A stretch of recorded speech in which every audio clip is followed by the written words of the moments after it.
Some people from your past never really leave. Sometimes all it takes is a knock on the door. The Gift, a 2015 film, isn't just a thriller. It's a psychological revenge story wrapped in politeness, guilt, and secrets that never die. It starts with a couple moving into their dream home and ends with a man realizing that his entire life is built on a lie. Let's unwrap the gift and the terrifying truth hidden inside that box.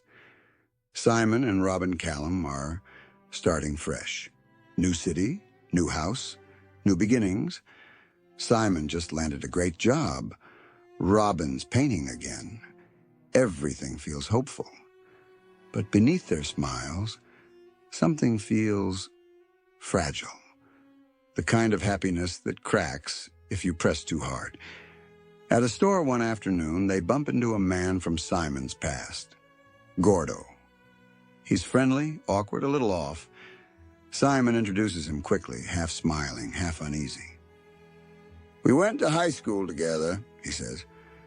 But the way he says it, flat, cautious, hints there's more to the story. A few days later, Gordo drops by their house. He leaves a bottle of wine as a housewarming gift.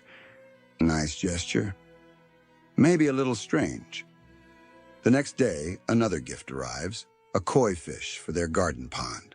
Then another, movie tickets, a thank you note, a card, each one signed simply, "From G."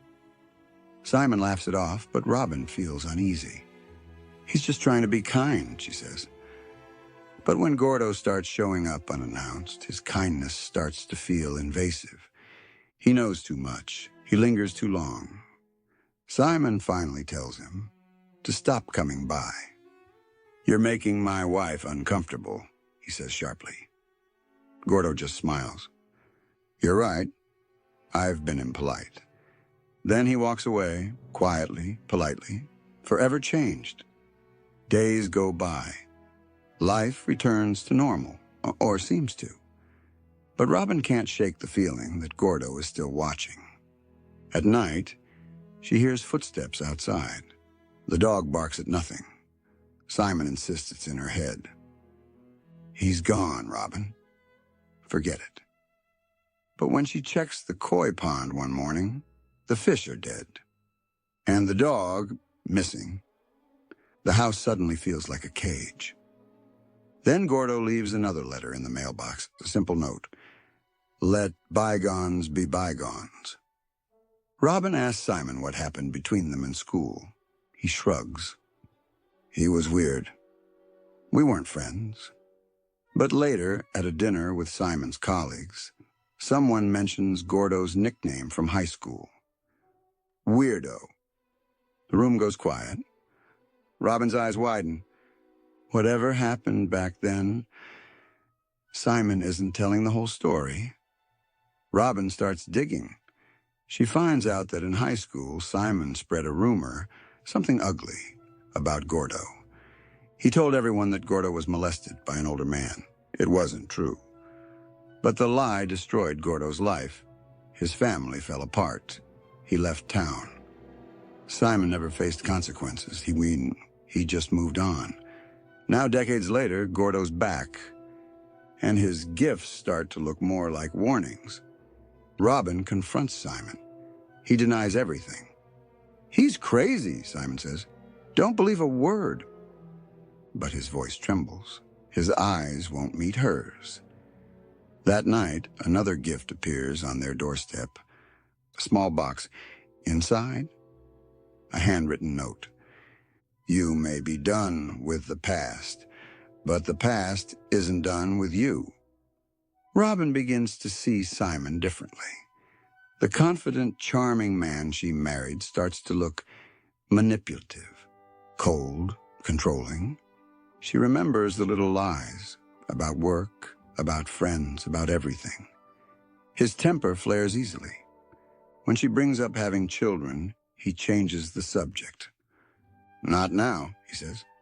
"Maybe later." His phone buzzes. He hides it. The image of their perfect life begins to crumble. Then one afternoon, while Simon's at work, Robyn faints. When she wakes up, hours have passed. The door's unlocked. The dog has returned, alive. And on the counter, a small red envelope. Inside, another note. A gift should never be forgotten.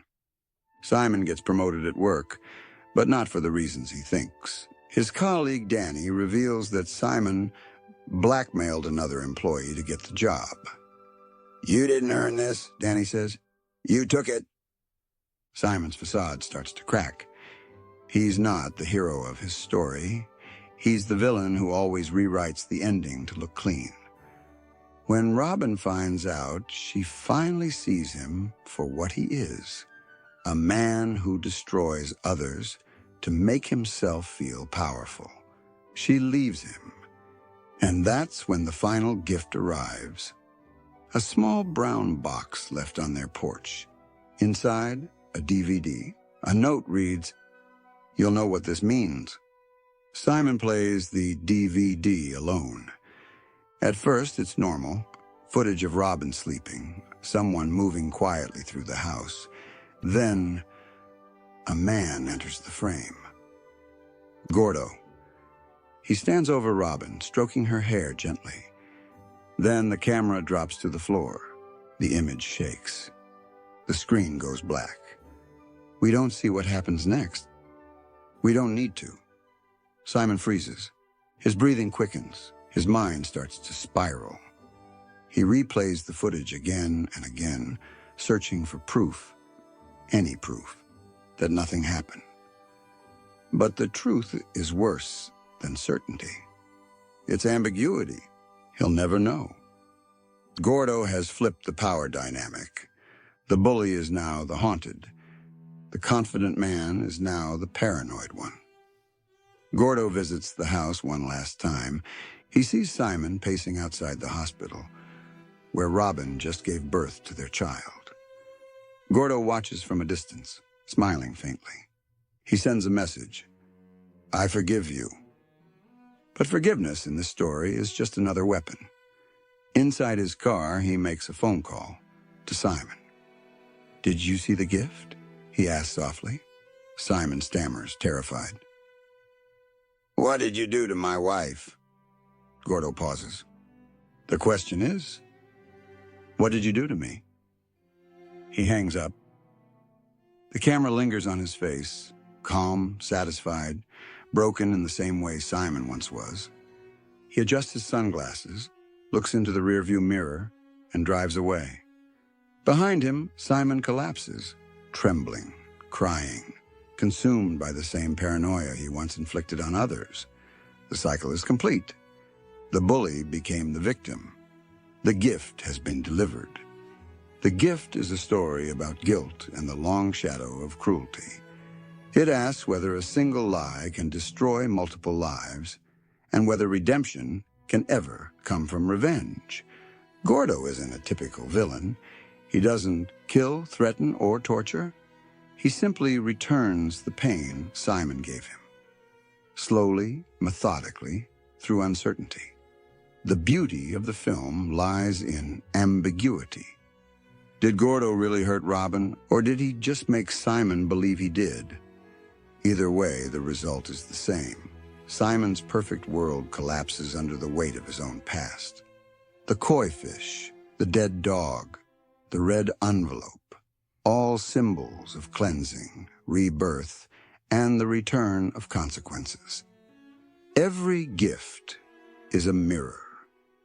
Simon spent his life hiding from guilt, but Gordo forces him to live inside it. And the final twist isn't about what happened in that room. It's about the fact that Simon will never be sure. That uncertainty is the real punishment, the one he can't escape, the one that keeps on giving. The gift proves that revenge doesn't always need blood. Sometimes it only needs doubt. It's not a story about violence. It's about the invisible scars we leave on others and the way they eventually come back for us. Thanks for watching the Pulse movie. Subscribe for more psychological thrillers, explained one heartbeat at a time.